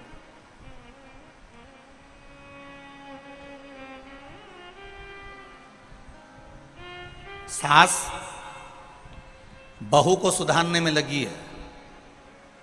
बहू, बोलो बोलो बोलो, सास को सुधारने में लगी है। देखो हम तो बोले ही नहीं, तुम पहले बोल दी थी। हमारा नाम मत लगाना कि गुरुजी बोले हो। सास बहू को सुधारने में लगी है, बहू सास को सुधारने में लगी है। शिव महापुराण की कथा कहती है, सास सुधारते सुधारते सुधारते सुधारते सुधारते सुधारते सिधर जाती है, पर बहू नहीं सुधर पाती है। उसी तरह बहू सास को सुधारते सुधारते सुधारते सुधारते सुधारते सुधारते बेटमा से इंदौर जाके रहना चालू कर देती है, पर सास नहीं सुधर पाती है। मेरा निवेदन केवल इतना सा है, सास बहू को सुधारना छोड़े, बहू सास को सुधारना छोड़े। अपने आप को जिस दिन हम स्वयं सुधारना प्रारंभ कर देंगे, अपने को ढालना प्रारंभ कर देंगे, अपने आप को अंदर से शीतलता देना प्रारंभ कर देंगे, उस दिन पूरा घर अपने आप सुधर जाएगा। किसी को सुधारने की जरूरत नहीं पड़ेगी। एक सास ने बहू से कह दिया, अपने पिताजी के घर से यही सीख के आई है। हो जाता है कभी कभी, सास की सत्ता रहती है कभी कभी, जिस घर में सासू की सत्ता रहती है, रहती। एक नई नवेली बहू आई, सास ने उसको समझा दिया, बेटा देख मेरे अनुकूल चलना, मेरे अनुसार चलना, मैं जैसे क्यों वैसा करना, मेरे अनुसार चलना, मेरे से ज्यादा मुंह मिलाना मती और मेरे से आड़ा टेढ़ा जाना मती, तो समझ ले मेरे को। बहू ने कह दिया, जी मम्मी बिल्कुल आपके कहने पे चलूंगी। अब एक दिन सास कहीं गई हुई थी पड़ोस में मिलने के लिए, इतनी देर में कोई बाबा आ गया, भिक्षुक आ गया। कोई संत आ गया भिक्षा मांगने, माता भिक्षाम देई, माता भिक्षाम देई, माता भिक्षाम देई। अंदर से बहू निकल कर आई और आकर बोली, देखो बाबा जी, हमारे यहाँ भी कोई है नहीं, आप यहाँ से जाओ, हमारे यहाँ कोई है नहीं, मैं आपको भिक्षा नहीं दे सकती, आप यहाँ से चले जाओ। संत गया, साधु गया, वो पड़ोस में पहुंच गया। पड़ोस में जाकर आवाज लगाई, माता भिक्षाम देही, माता भिक्षाम देही।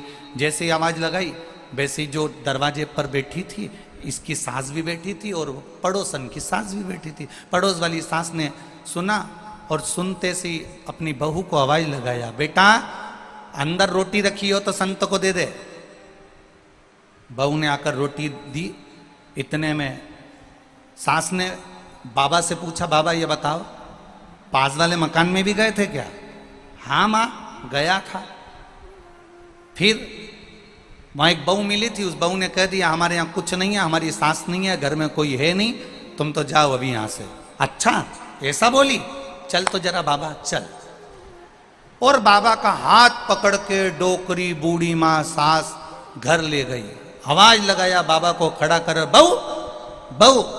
बहू दौड़ के आई, हाँ माँ, ये बाबा आया था? हाँ। इसने भिक्षा मांगी थी? हाँ। तूने क्या किया? अभी हमारे यहां कोई है नहीं, सास नहीं है, घर में कोई है नहीं, बाबा अभी तुम जाओ। तू कहने वाली कौन होती है? बाबा को ये बोलने वाली तू होती कौन है कि तुम दरवाजे से जाओ? घर की मालकिन कौन? सासू जी आप। घर की सेठानी कौन? सासू जी आप। तो मना भी कौन करेगा? आप। गई सास धड़धड़ाती हुई बाहर, बाबा जाओ। बाबा को तो लगा था कि इतने प्रेम से पकड़ के लाई है तो आज भिक्षा ज्यादा मिलेगी, मालूम पड़े क्या कह रही है, जाओ। और बहू से आकर बोली, जब घर की मालकिन मैं हूं तो मना भी मैं ही करूंगी। बाबा भी बाल खुजाता खुजाता वापिस चले गया, कहां सासू बहू के चक्कर में पड़ा। इसलिए निवेदन है आपसे, बहू सास को बदलने का प्रयास करे, सास बहू को बदलने का प्रयास करे। शिव पुराण कहती है हमें किसी को नहीं बदलना, अपने आप को जिस दिन हम बदल लेंगे उस दिन पूरा राष्ट्र बदला हुआ नजर आएगा। हम अपने आप को बदलें।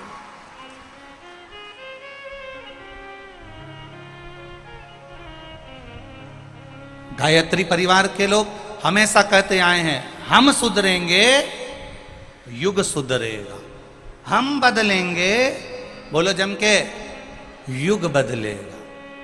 पहले हमें अपने आप को बदलना पड़ेगा, और जिस दिन हम अपने आप को बदल लेंगे, अपने आप हमें देखकर हमारा परिवार बदलेगा, हमारा घर बदलेगा, पड़ोस बदलेगा, मोहल्ला बदलेगा, कॉलोनी बदलेगी, और बदलते बदलते अपना बेटमा, अपना देपालपुर वापिस बदल जाएगा। हमें अपने आप को बदलना, स्वयं को बदलना, अपने आप को बदलना, स्वयं को बदलने का प्रयास करें। महाराज पार्वती जी ने शिव जी से पूछा, कंठ में जहर रख रखा है, गटकते क्यों नहीं हो, अंदर उतारते क्यों नहीं हो? कंठ पर जहर रख रखा है, उगलते क्यों नहीं हो, बाहर निकालते क्यों नहीं हो? शिव जी कहते हैं बाहर निकालूंगा तो भी मेरा ये संसार, मेरी ये पृथ्वी, मेरा ये सब कुछ नष्ट हो जाएगा, और अंदर भी उतारता हूं तो अंदर भी ये संपूर्ण विश्व नष्ट हो जाएगा। इसलिए कंठ पर रख रखा है। मेरे शंकर की एक बात अपनी जिंदगी में उतार कर रखना, कोई कोई बात अपने जीवन की इस कंठ में भर कर रखना, ना उगलना ना निगलना। उगलने में भी ना जाने घर नष्ट हो जाए, और निगलने में भी ना जाने घर नष्ट हो जाए। इसलिए उसको कंठ पर रखिए, कंठ पर रखिए। धारण कर कर रखो उसको। और जब कंठ पर धारण कर कर रखोगे, जब कंठ पर धारण कर कर तुमने रख लिया, तो तुम भी शिव जैसा एक तत्व प्राप्त कर लो, शिव जैसा तत्व। खाली ना जाता कोई दर से तुम्हारे। आप भी बोलिए, दिल से बोलिए, खाली ना। जरा आवाज यहां तक आना चाहिए, दम के बोलो, खाली दर से तुम्हारे मैं भी खड़ी हूं नन्ही बाहें पसार। मैं भी खड़ा हूं नन्ही बाहें पसार। अपने हृदय से लगा लो, लगा लो, गिरा जा रहा हूँ, उठा लो, उठा लो। प्रभु अपने दर से अब तो न टालो, गिरी जा रही हूँ, उठा लो, उठा लो। बाबा, इस संसार सागर में आने के बाद अगर मैं कहीं उलझ रही हूं, इस संसार सागर में आने के बाद अगर मैं भटक रही हूं, तो मेरे देव अधिदेव महादेव, मेरे शंभु, मेरे ओघड़ी, मेरे दयालु, आपको आकर थामना।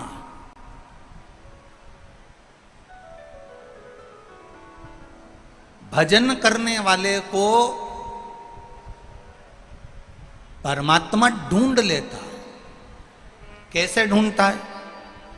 अजामिल की कथा श्रीमद् भागवत कथा में आती है। भजन करने वाले को भगवान ढूंढता है। जिसने जिंदगी में एक लोटा जल भी अगर देवाधिदेव महादेव को चढ़ाया है, तो उसको ढूंढते ढूंढते मेरे महादेव उसके दरवाजे तक पहुंच ही जाते हैं। ये निश्चित निश्चित है। एक पत्र आया है, देखिए उस पत्र में कितना सुंदर भाव व्यक्त किया है उन्होंने।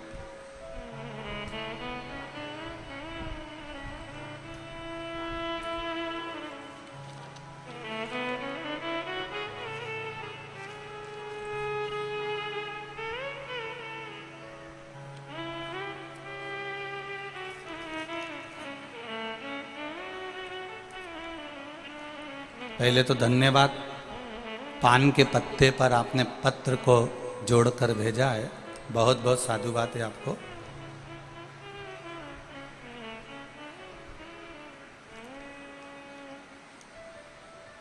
मेरा नाम, मैं बेटमा की निवासी हूँ, बेटमा जिला इंदौर की रहने वाली हूँ।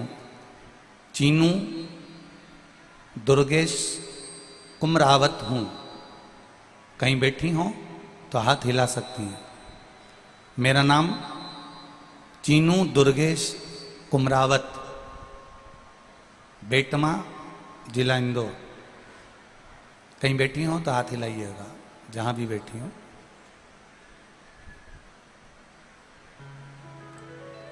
मैं बेटमा की रहने वाली हूँ, चीनू दुर्गेश कुमरावत हूँ। गुरुजी 2007 में मुझे बेटा हुआ और डॉक्टर ने कहा आपको ब्लड लगेगा, तो मैंने अपने परिचित से, मेरे परिवार वालों ने ब्लड डोनेट करवाया। वो ब्लड दूसरा था, मुझे चढ़ना दूसरा था। बाबा की कृपा देखिए गुरुदेव, वो ब्लड मुझे चढ़ भी गया, मैं ठीक हो भी गई, मेरा बच्चा भी ठीक रहा, मैं आ भी गई। समय बीता, तब कुछ इन्फेक्शन हुआ और शरीर में एक सोराइसिस की बीमारी हो गई। सोरायसिस की बीमारी ऐसी होती है गुरुजी कि पूरे शरीर में से खाल निकलती है, चमड़ी निकलती है। गुरुदेव, इंदौर, रतलाम, आप लोग भी हमारे साथ में पत्र पढ़ सकते हो। आस्था चैनल पर पत्र दिखाया जाता है, आप आराम से उस पत्र को पढ़ सकते हो।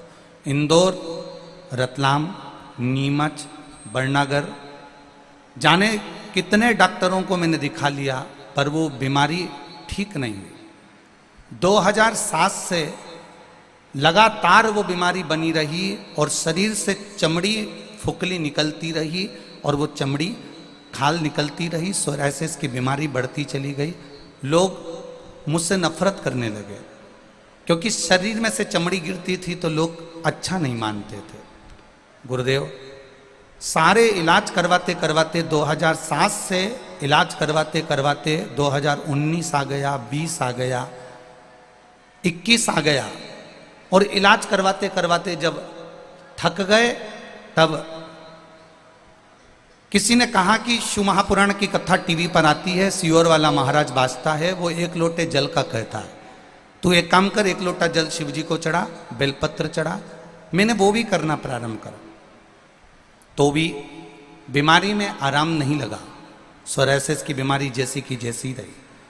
कुछ समय के बाद हमारे पास में एक माता जी रहती, उन्होंने कहा सियोर वाले गुरुजी ने एक लाल चंदन का प्रयोग बताया जो अशोक सुंदरी वाली जगह पर लगाना है और अशोक सुंदरी वाली जगह पर लगाकर चंदन को पीले चंदन के साथ उपयोग करना है और पीले चंदन के साथ उपयोग करके एक लोटे जल में उस चंदन को डालकर अशोक सुंदरी वाली जगह पर चढ़ाना और उस पानी को लेकर आकर शरीर में लगाना और अच्छा पानी चढ़ाकर उस पानी को पीना।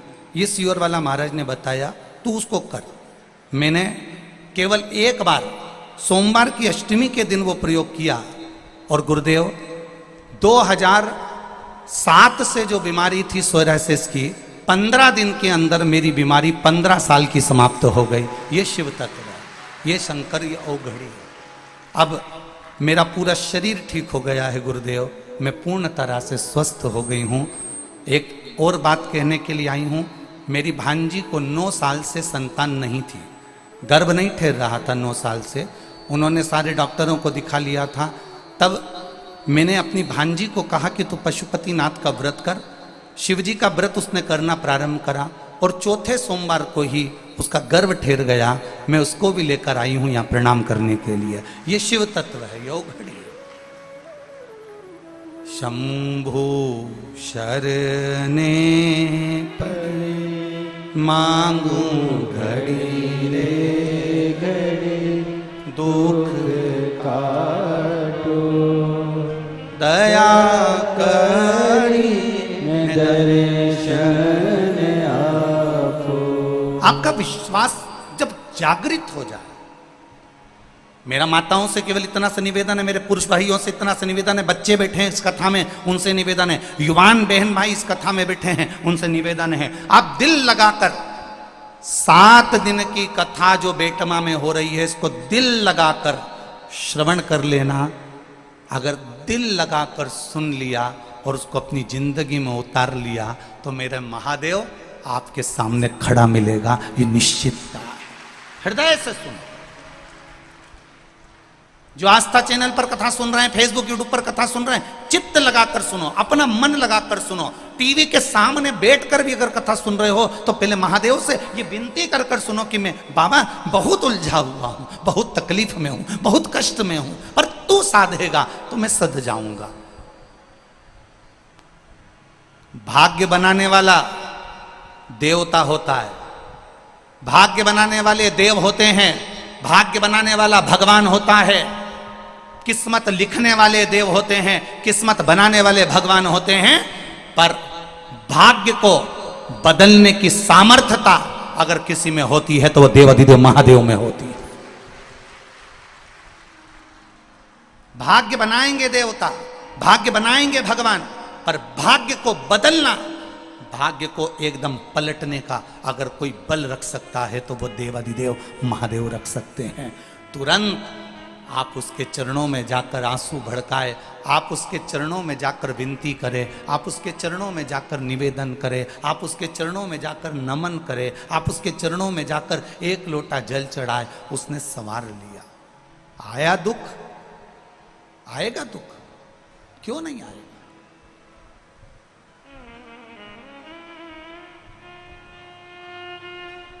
आप उसके चरणों में पहुंचे, उसने संवार लिया।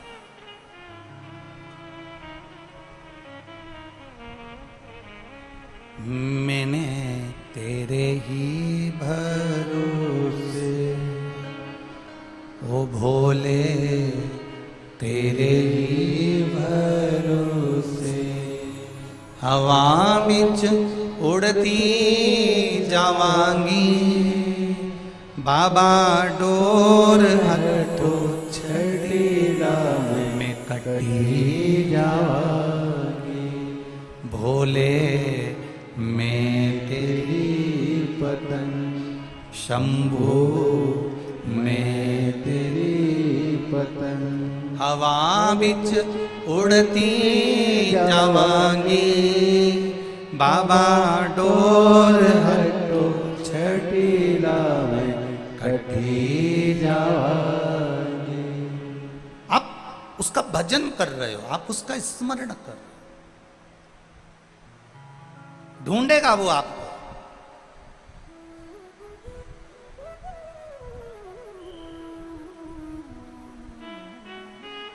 मछली को जल प्रिय होता है, पक्षी को वायु प्रिय होती है, और महादेव को एक लोटा जल प्रिय होता है। जिसमें तुम्हारा पैसा नहीं लगता, जिसमें तुम्हारा धन नहीं लगता,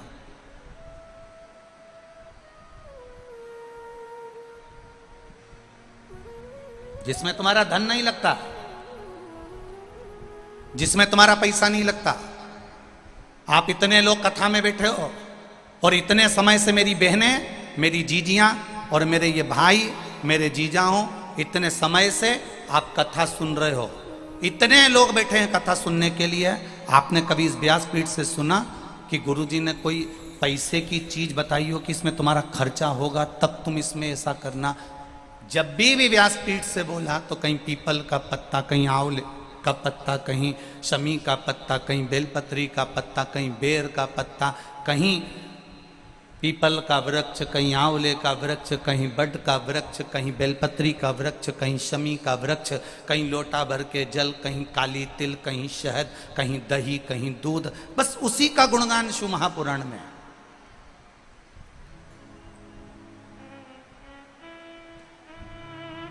कई लोगों को बड़ा बुरा लगता है,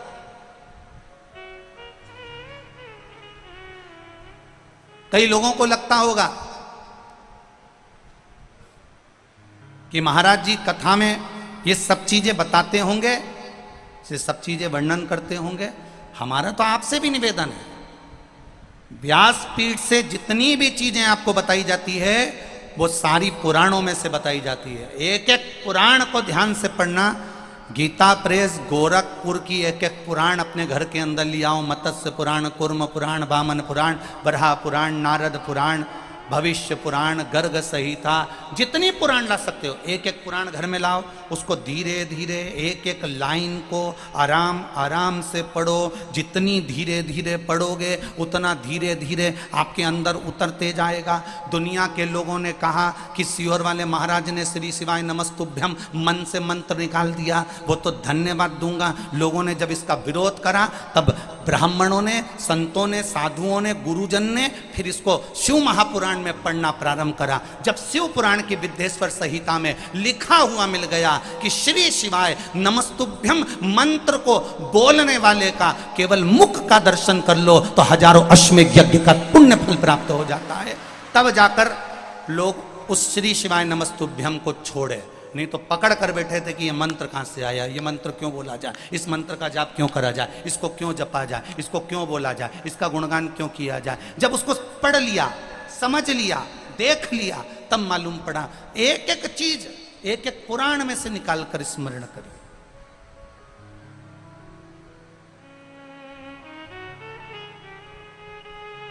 पीपल के वृक्ष में 52,000 ब्राह्मणों का वास होता है। ब्रह्म पुराण कह रही है, पढ़ो, निकालो, स्मरण करिए। मछली को जल प्रिय है, पक्षी को वायु प्रिय है, और मेरे महादेव को एक लोटा जल प्रिय है। शिव को कुछ नहीं चाहिए तुमसे, शंकर तुमसे कुछ नहीं चाहता, उसको चाहिए ही नहीं।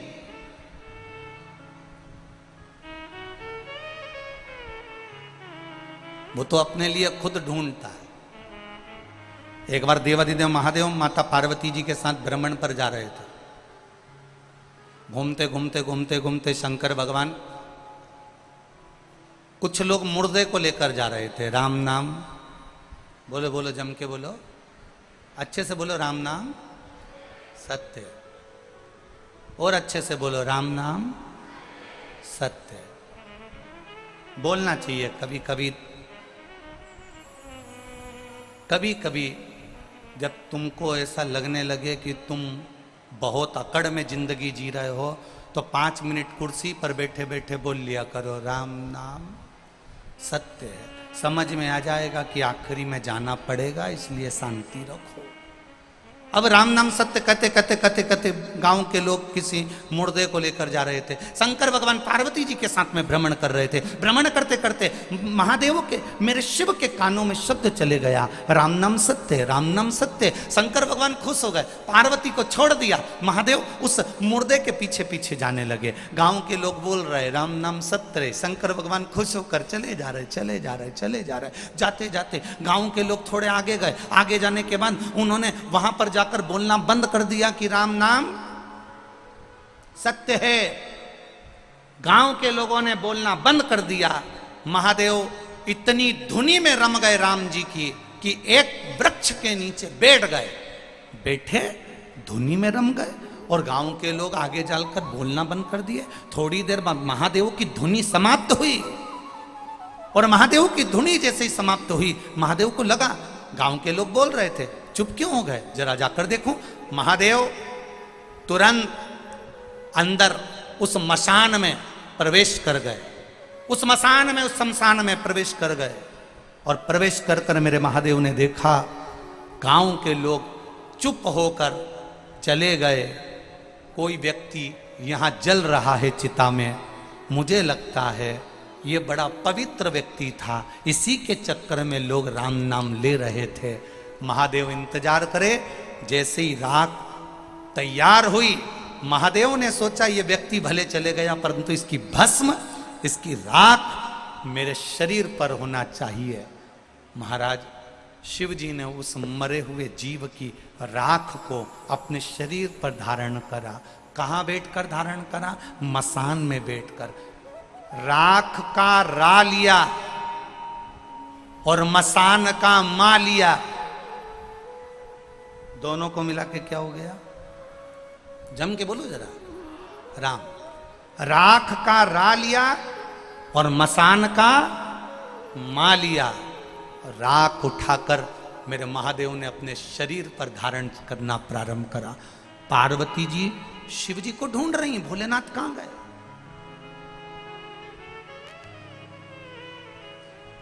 मेरे शंभू, मेरे त्रिकालदर्शी, मेरे कैलाशी, मेरे अविनाशी शिव कहां हैं? ढूंढते ढूंढते माता पार्वती शमशान में पहुंच गई। और शमशान में जाकर माता पार्वती जी ने जो देवाधिदेव महादेव को देखा, आज तो मेरे बाबा राख लपेट कर बैठे हो। शंकर जी से पूछा, ये राख क्यों लपेटी?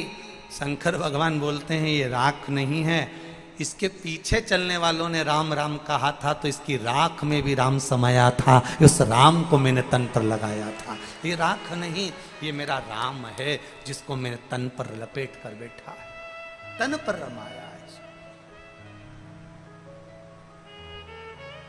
बखान क्या करूं मैं ढेर का, चपटी भवोत में है खजाना कुबेर का। बखान क्या करूं मैं राखों के ढेर का, चपटी भभूत में खजाना कुबेर का। हे गंगधार मुक्तिवार ओमकार तू, भोले ओमकार तू। आयो शरण तिहारी शंभु तार तार तू। तुम्हारे शरीर पर शमशान की राख लग जाती है तो घर पर आकर नहाते हो, और मेरे भोलेनाथ पर शमशान की राख चढ़ जाती है तो पैकेट में बंद होकर लाखों की बिक जाती है। ये महादेव है। उसके शरीर से लगा वो अमृत हो गया। शिवलिंग से राख लगी वो भस्म बन गई, शिवजी से राख लगी वो कुबेर का खजाना बन गई।